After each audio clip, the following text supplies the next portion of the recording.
Okay, let's look at an example of a multiple regression model. So consider the case of two regressors. We have a model yi equals beta 0 plus beta 1 x1I plus beta 2 x2I plus ui for all I equals 1 to n. yi is still the dependent variable. Now we have the only difference between this model and our previous model is that we have x2 and beta 2. X1 and x2 are independent variables. We're indexing them by I, just as we index y by I. So this is just, right, so if we had our data set in Excel or something, we might say the I is still just indexing these variables, right? So I's would be rows. So row 1, row 2, row 3. And so y1, so if we take I and start counting up, y1 would be, I don't know, we can make up some number like 3, y2 would be 2, y3 might be 3 again, who knows. So now we can say that we're indexing the x variables as well. So x1, 1, so x1, first row, 1, maybe this has data of 10. And we could do this. So then we could say something for x2 as well. I don't know, -3, -4, -5.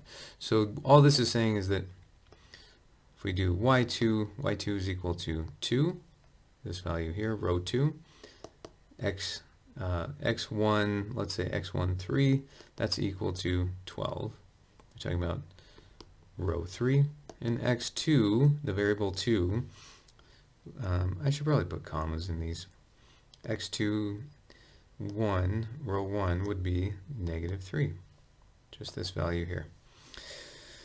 Beta 0 is the unknown population intercept. So this is the same as it was before. It's just an intercept in our linear model. Beta 1 is the effect on yi of a change in x1 holding x2 constant.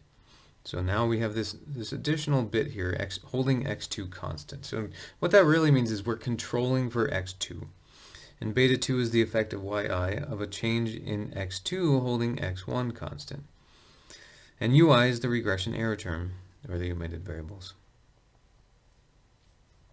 Let's interpret the coefficients in the multiple regression model. So beta 1 is just the change in y over the change in x1 holding x2 constant. Let me rewrite this again. So we have, I'm going to, here.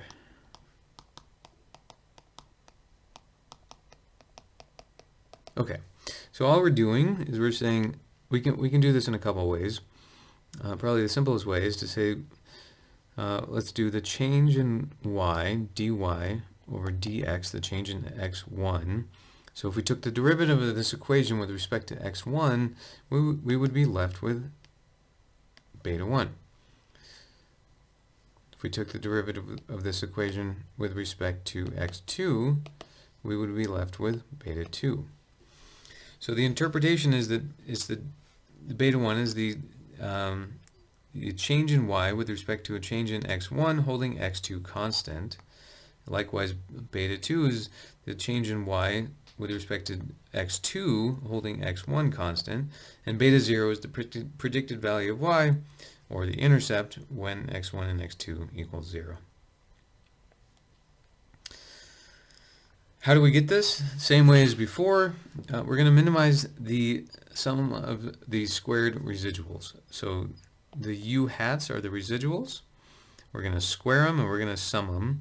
And we're going to minimize this function over these three values, the beta 0 hat, beta 1 hat, and beta 2 hat. We can plug in the definition of the residuals. It's just going to be the actual observed y's minus their predicted values. And then we'll plug in the definition of the predicted value y, which is just our regression function, which gives us, or our regression model, which gives us a function that we can minimize over these parameter values, beta 0 hat, beta 1 hat, and beta 2 hat. So all this really does is it searches over those parameter spaces. If we had a single So let's call this function f, and this is f, and let's say we're doing this over one variable at a time. It's searching over, let's say, beta hat 1. It's going to check values of beta hat 1, and it's going to check them until it finds the minimum of this function. And then it's going to say that's the value of beta hat 1 we want.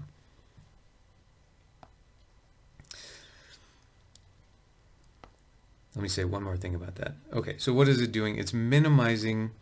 Why is it minimizing this function? Because the function is the square of the residuals. We want the residuals to be as small as possible. Why do we square it? So we get a nice smooth function like this, something that's going to have a minimum. And it's minimizing to get the smallest of those residuals. All right, an example. Regression of test score and student-teacher ratios. So this is what we've seen so far. We have the one variable model. We include student-teacher ratio.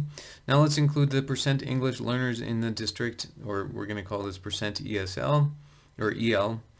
So now we have a different output.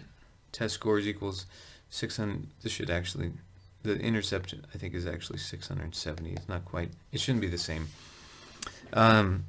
Minus 1.1 times student-teacher ratio minus 0.65 times percent EL.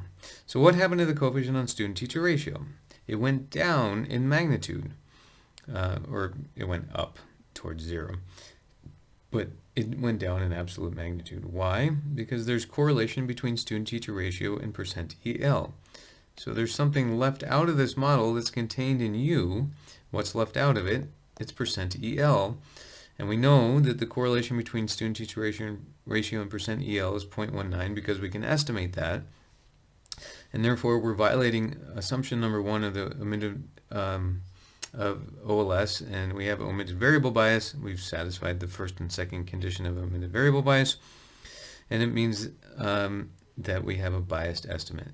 And so some of the magnitude of the coefficient in the first model, model 1 here, of negative 2.28 is coming from the positive correlation between percent EL and student-teacher ratio. So anytime you estimate a model and you get something like this, and then it changes in magnitude when you include additional regressors, you have to think about why it's changing in magnitude. And in this case, it's pretty clear that percent EL was leading to omitted variable bias.